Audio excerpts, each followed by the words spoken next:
Assalamualaikum warahmatullahi wabarakatuh.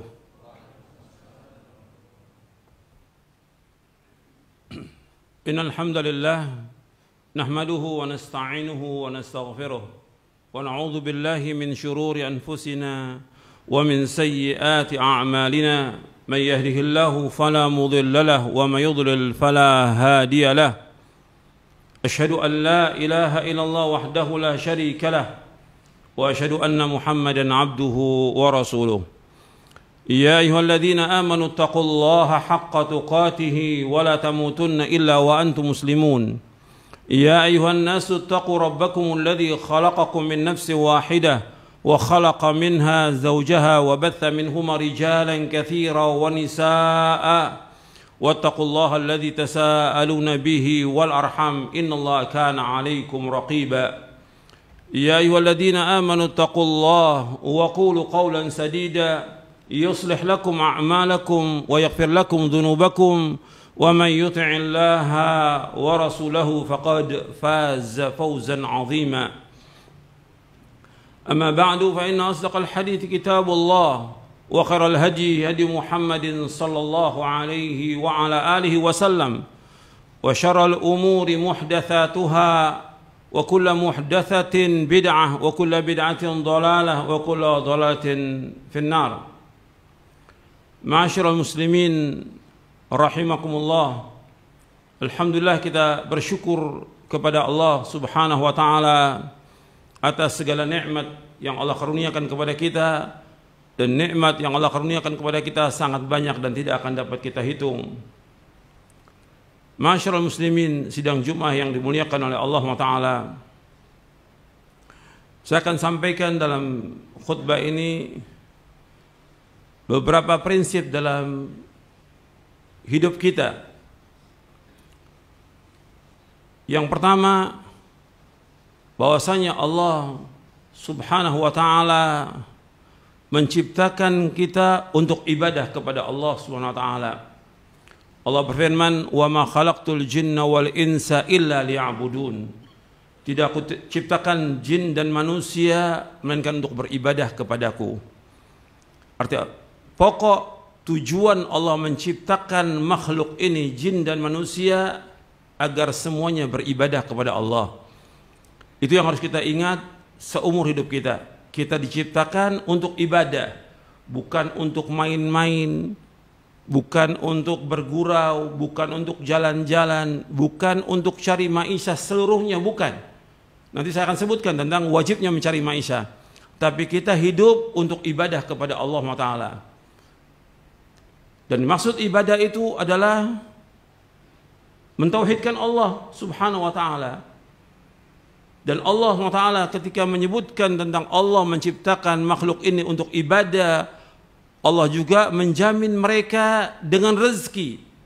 Maka di ayat lanjutannya di surah Az-Zariyat di ayat 56, 57, 58, "Wa ma khalaqtul jinna wal insa illa liya'budun ma uridu minhum min rizqi wa ma uridu ay yut'imun innallaha war-razzaqu dzul quwwatil matin." Tidak aku ciptakan jin dan manusia melainkan untuk beribadah kepadaku. Aku enggak minta rezeki dari mereka, dan aku enggak minta makan dari mereka. Tapi Allah lah yang terus-menerus memberikan rezeki, dan Allah yang maha kuat dan Allah yang maha kokoh. Artinya Allah ketika memerintahkan hambanya untuk ibadah kepada Allah, Allah memberikan sarana dan memberikan rezeki kepada mereka. Ini yang pertama, kita untuk ibadah. Yang kedua, bahwa Allah memerintahkan kita untuk ibadah, tentunya Allah juga Subhanahu wa Ta'ala mengutus para rasul dan menurunkan kitab-kitab untuk menjelaskan kepada manusia bagaimana beribadah kepada Allah.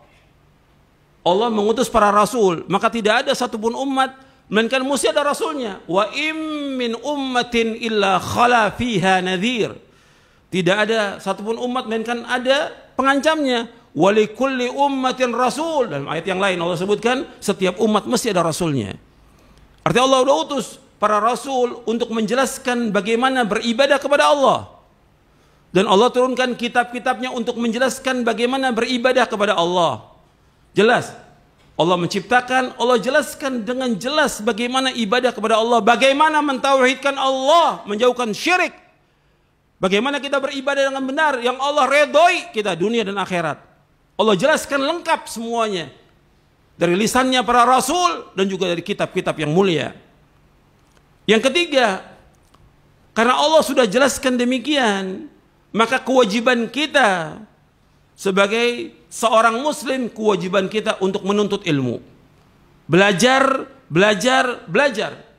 Bagaimana kita beribadah kepada Allah. Karena itu Nabi Muhammad SAW bersabda, talabul ilmi faridatun ala kulli muslimin. Menuntut ilmu itu wajib atas setiap muslim. Kalau disebutkan setiap muslim, semua wajib untuk ilmu. Apakah dia orang tua, apakah dia anak, apakah dia laki, perempuan, pimpinan, kepala negara, menteri, orang kaya, orang miskin, siapa aja wajib talabul ilmi. Karena ini faridah ala kulli muslimin, wajib atas setiap muslim. Dan wajib dia untuk menuntut ilmu, dan dia harus luangkan waktu untuk belajar agama ini. Maka sangat disayangkan banyak kaum muslimin yang nggak tahu tentang Islam. Sayangkan dia hidup ini hanya untuk mencari maisha, makan, minum, nikah, tapi nggak tahu tentang agama. Dia tahu tentang dunia, tapi dia tidak tahu tentang akhirat. Allah berfirman dalam surah Ar-Rum ayat 7, ya'lamuna dhahira minal hayati dunya wa hum 'anil akhirati hum ghafilun. Mereka tahu tentang kehidupan dunia, tapi mereka tidak tahu tentang akhirat. Sampai tentang wudu mereka nggak tahu. Tentang la ilaha illallah mereka nggak tahu tentang rukun dan syaratnya dan konsekuensinya. Mereka tidak tahu bagaimana cara beribadah kepada Allah. Dan ini aib bagi seorang muslim. Sampai baca Quran nggak bisa orang muslim. Bagaimana baca Quran nggak bisa? Antum harus belajar dan belajar. Allah sudah mudahkan semuanya. Dan Quran sangat mudah. Lebih dari semua kitab yang ada di muka bumi, yang paling mudah adalah Al-Quran. Walaqad yassarnal Qur'ana lidzikri fahal min muddakir. Dan kami sungguh telah mudahkan Al-Quran. Maka adakah orang yang mau ingat dengan Al-Quran ini? Mudah, nggak ada yang sulit. Semuanya mudah. Al-Quran kitab yang paling mudah dan sangat mudah untuk dibaca, dipahami dan diamalkan. Jadi harus kita tahu itu. Kita harus belajar dan belajar. Istri kita harus belajar, anak kita harus belajar, orang tua kita harus belajar. Semuanya harus belajar. Karena itulah yang diperintahkan oleh Allah dalam Al-Quran dan itulah yang diperintahkan oleh Rasulullah SAW. Kemudian yang keempat. Yang keempat, Allah Subhanahu wa taala menyuruh kita, Allah menciptakan kita untuk ibadah. Allah juga menyuruh kita untuk mencari maisha. Perhatikan, Allah menyuruh kita untuk ibadah, Allah juga menyuruh kita untuk mencari maisha.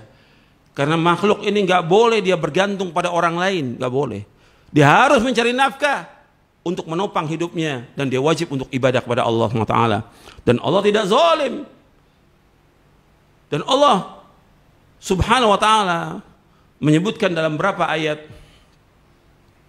seperti Allah sebutkan di dalam surah Al-Mulk. Allah menyebutkan famshu fi manakibiha wa kulu min rizqih. Hendaklah kalian berjalan di muka bumi ini dan carilah rezeki Allah. Disuruh berjalan ke muka bumi dan cari rezeki Allah.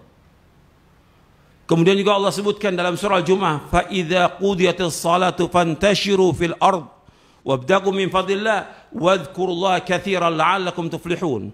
Di dalam surah Al-Jumu'ah di ayat 10.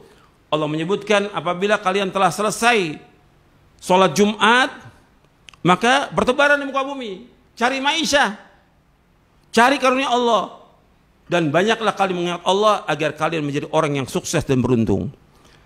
Disuruh kita cari maisha, tapi ingat di situ, jangan lupa untuk berzikir kepada Allah.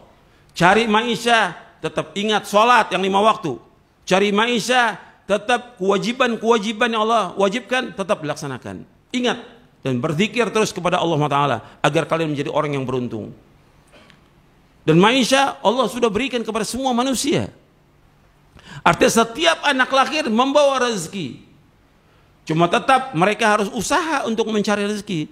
Kalau ketika dia masih kecil, ya orang tua yang wajib menanggung dia mencari nafkah. Tapi ketika dia sudah dewasa, dia wajib mencari nafkah. Dan Allah sudah berikan jalan untuk rezeki itu. Dan harus kita ingat, rezeki sudah dibagi oleh Allah Taala. Nggak boleh kita dengki, nggak boleh kita iri. Sudah dibagi semua rezeki itu. Nggak boleh kita iri, nggak boleh kita dengki kepada orang. Dan yang harus kita ingat lagi, bahwasanya rezeki kita tidak akan dimakan oleh orang lain. Rezeki kita tidak akan dimakan oleh orang lain. Karena itulah jatah rezeki kita. Tapi kita disuruh oleh Allah Taala untuk mencari rezeki itu dan jangan sampai melalaikan kita dari mengingat Allah. Harus kita berusaha untuk ibadah karena hidup kita untuk ibadah. Rezeki tetap wajib kita cari.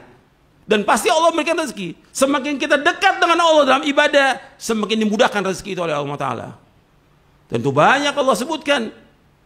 Dan Nabi juga menyebutkan yang demikian. Saya ambil contoh satu. Ketika Allah Subhanahu Wa Ta'ala memerintahkan kita untuk sholat kepada diri kita, istri kita, anak kita, Allah menyebutkan apa? Allah menyebutkan tentang rezeki. Allah berfirman dalam surah Taha di ayat 132, wa'mur ahlaka bis salati wastabir 'alaiha la nas'aluka rizqa nahnu narzuquk wal 'aqibatu littaqwa. Perintahkan keluarga kamu untuk salat, perintahkan mereka dan sabarlah. Jadi suruh tuh anak-anak suruh salat, wajib 7 tahun suruh salat. Kalau 10 tahun dia enggak salat dipukul. Yang menyuruh Nabi Muhammad SAW pukul anak itu. Kalau umur 10 tahun enggak salat pukul. Dan laki-laki harus ke masjid. Kalau sudah 7 tahun, 10 tahun, suruh ke masjid mereka. Allah menyebutkan, suruhlah anak kamu sholat, keluarga kamu sholat, istri anak kamu sholat. Kata Allah apa? Kami nggak minta rezeki, dan sabarlah. Ketika nyuruh itu sabar. Kami nggak minta rezeki kepada kalian, dan kami akan berikan rezeki kepada kalian. Dan akibat yang baik bagi orang yang takwa. Akibat yang baik bagi orang takwa. Tapi yang harus kita ingat, soal mencari nafkah wajib. Karena itu yang diperintahkan oleh Allah dalam Al-Quran, yang diperintahkan oleh Rasulullah SAW. Jadi ketika kita diwajibkan untuk mencari nafkah, kita wajib cari nafkah. Selama antum mencari maisha dan antum bertakwa kepada Allah, pasti dibukakan rezeki itu oleh Allah. Allah berfirman dalam surah At-Talaq, "Wa may yattaqillaha yaj'al lahu makhraja wa yarzuqhu min haitsu la yahtasib." Barang siapa yang bertakwa kepada Allah, dibukakan oleh Allah jalan keluar dari semua masalah atau kesulitan dan diberikan rezeki dari arah yang dia tidak duga-duga. Kemudian Nabi juga bersabda sallallahu alaihi wasallam berkaitan dengan masalah ini ibadah. Nabi bersabda, Allah Subhanahu wa taala berfirman, kalau hadis yang seperti namanya hadis qudsi. Allah berfirman, "Ya bani Adam, tafarragh li ibadati amla sadraka ginan wa asudda faqrak wa illam taf'al mala'tu yadayka syughla wa lam asudda faqrak." Hadis ini sahih, diriwayatkan oleh Imam Ahmad, Tirmidzi, Ibnu Majah dan yang lainnya. Allah berfirman, Nabi bersabda SAW, "Wahai anak Adam, luangkan waktumu sepenuhnya untuk ibadah kepadaku. Aku akan penuhi dadamu dengan kecukupan dan aku akan tutup kefakiranmu.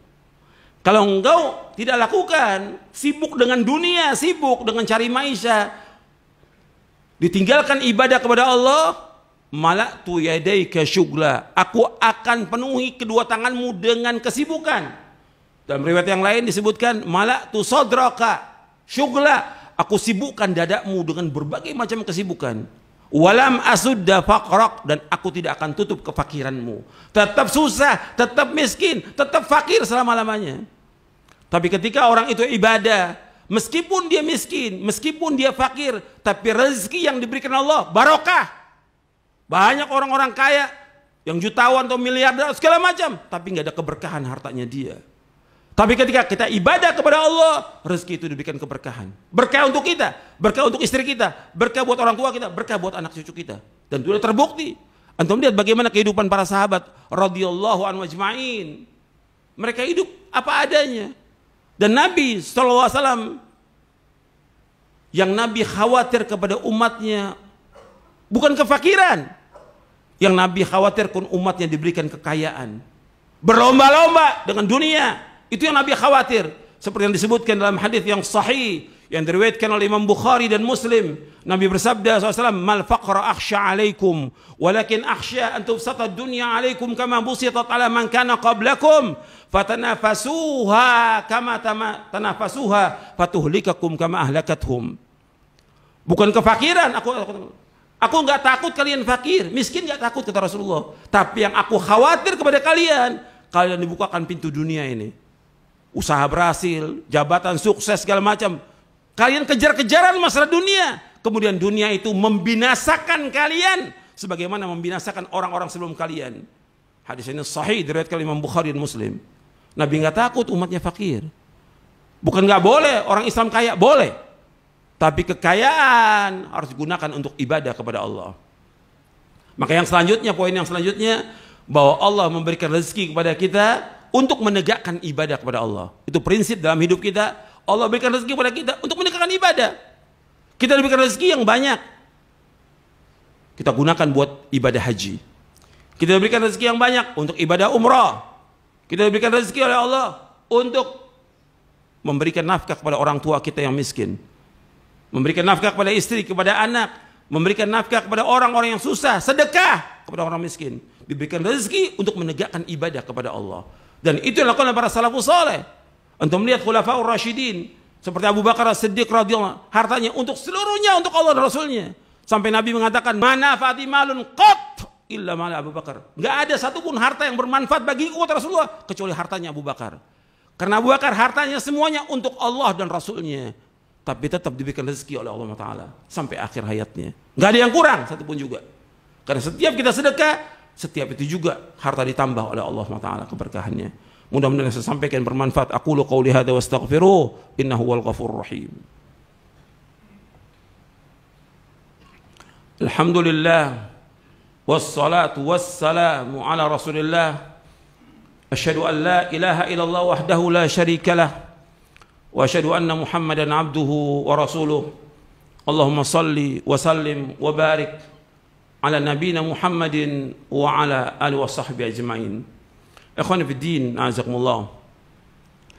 Prinsip hidup selanjutnya yang keenam, yaitu bahwa kita dalam hidup ini harus menggantungkan hati kita dan hidup kita kepada Allah.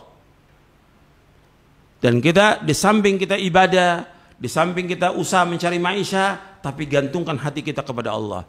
Kita tawakal kepada Allah, Allah akan berikan rezeki kepada kita. Makanya Nabi bersabda dalam hadis yang sahih yang diriwayatkan oleh Imam Tirmidzi, Ahmad dan yang lainnya dari sahabat Umar bin Khattab radhiyallahu an, Nabi bersabda, "Lau annakum tatawakkaluna 'ala Allah haqqa tawakkuli la razaqakum kama yarzuqu at-tayra taghdu khimasan wa taruhu bitana." Kalau seandainya kalian tawakal kepada Allah dengan sebenar-benar tawakal, menggantungkan hati kita hanya kepada Allah, sungguh-sungguh kepada Allah, kita gantungkan hati kita kepada Allah, maka Allah akan berikan rezeki kepada kalian sebagaimana Allah memberikan rezeki kepada burung. Paginya dia keluar dalam keadaan kosong perutnya, sore hari dia sudah kenyang. Karena itu ikhwan fillah, azakumullah, kita gantungkan hati kita kepada Allah. Ingat, ini prinsip dalam hidup, jangan mengharap sesuatu kepada manusia. Antum ingat dan nanti antum catat. Kita wajib mengharap hanya kepada Allah. Orang yang mengharap pada Allah tidak akan kecewa selama-lamanya. Tapi orang yang mengharap pada manusia pasti dia akan kecewa. Antum ingat, antum catat itu. Bahwa orang yang mengharap kepada Allah tidak akan kecewa. Tapi orang yang mengharap pada manusia pasti akan kecewa. Dan kita nggak boleh minta-minta pada manusia. Islam sangat mencela perbuatan minta-minta. Perbuatan menghinakan diri pada manusia itu dilarang dalam Islam. Maka Nabi bersabda dalam hadis yang sahih yang diriwayatkan oleh Imam Bukhari, "Ma zala ar-rajulu yas'alun nasa hatta ya'ti yaumul qiyamati wa laysa fi wajhi muz'atu lahmin." Tetaplah seorang minta-minta pada manusia, maka nanti di hari kiamat enggak ada mukanya. Dagingnya enggak ada sama sekali, tengkorak aja. Karena dia tidak punya malu minta-minta pada manusia. Dalam Islam enggak boleh. Dan antum ajarkan anak antum tidak boleh minta-minta pada manusia. Hatta permen nggak boleh minta-minta, tidak boleh. Sekecil apapun nggak boleh minta manusia. Itu yang diajarkan oleh Rasulullah SAW. Kita hidup bergantung kepada Allah. Kita ibadah kepada Allah dan kita juga mencari maisha, tapi jangan mengharap sesuatu dari manusia. Dan Nabi ajarkan kepada sahabat Ibnu Abbas radhiyallahu anhu, Nabi bersabda, "Idza sa'alta fas'alillah wa idza sta'anta fasta'in billah." Apabila engkau minta-minta kepada Allah, apabila engkau minta tolong kepada Allah, apabila engkau minta-minta kepada Allah. Jadi idza sa'alta fas'alillah, apabila engkau minta, minta kepada Allah. Wa idza sta'anta fasta'in billah, apabila engkau minta tolong kepada Allah. Dan itu ayat Al-Qur'an, iyyaka na'budu wa iyyaka nasta'in. Hanya kepada engkau ya Allah kami minta beribadah, dan hanya kepada engkau ya Allah kami minta tolong. Jangan mengharap dari manusia, jangan. Selama kita masih bisa mengeluarkan rezeki dari kita. Jangan mengharap dari orang, jangan minta pada orang. Jangan berharap sesuatu pun dari manusia, jangan. Itu prinsip dalam hidup yang harus kita ingat dan tanamkan kepada istri kita, anak kita. Jangan mengharap sesuatu pada manusia. Mengharap hanya kepada Allah yang punya kekayaan, semuanya langit bumi milik Allah. Kalau ada orang kaya dekat kita, atau yang ngaji sama kita, atau murid kita orang kaya, jangan mengharap. Hatta dia hartanya banyak, triliunan, tetap yang memberikan rezeki Allah SWT. Mengharapnya kepada Allah yang memberikan rezeki pada mereka. Jangan mengharap pada manusia. Itu prinsip dalam hidup. Kita akan jadi orang yang paling kaya di muka bumi ini. Wai'as bima fi aidina takun ghaniyya. Kata Nabi SAW, hendaklah kamu putus asa dengan apa yang di tangan manusia. Kamu jadi orang yang paling kaya di muka bumi ini. Mudah-mudahan yang saya sampaikan bermanfaat untuk saya dan sekalian. Dan ini prinsip hidup yang harus kita jalankan. Kalau kita jalankan, di samping kita berzikir kepada Allah, beribadah, mencari maisha, doa kepada Allah, doa, terus berdoa, Allah akan berikan kemudahan dan rezeki.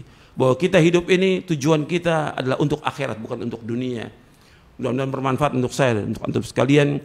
Mudah Allah mengampuni dosa-dosa kita, menetapkan kita di atas Islam dan Sunnah. Allahumma salli wa sallim wa barik nabiyina Muhammadin wa ala alihi washabbihi ajma'in. Allahumma ighfir lil muslimin wal muslimat wal mu'minin wal mu'minat al ahya' minhum wal amwat innaka sami'un qaribun mujibud da'wat. ربنا اغفر لنا ذنوبنا وإسرافنا في أمرنا وثبت أقدامنا وانصرنا على القوم الكافرين ربنا لا تزغ قلوبنا بعد إذ هديتنا وهب لنا من لدنك رحمة إنك أنت الوهاب ربنا آتنا في الدنيا حسنة وفي الآخرة حسنة وقنا عذاب النار وصلى على نبينا محمد صلى الله عليه وسلم وآخر دعوانا أن الحمد لله رب العالمين.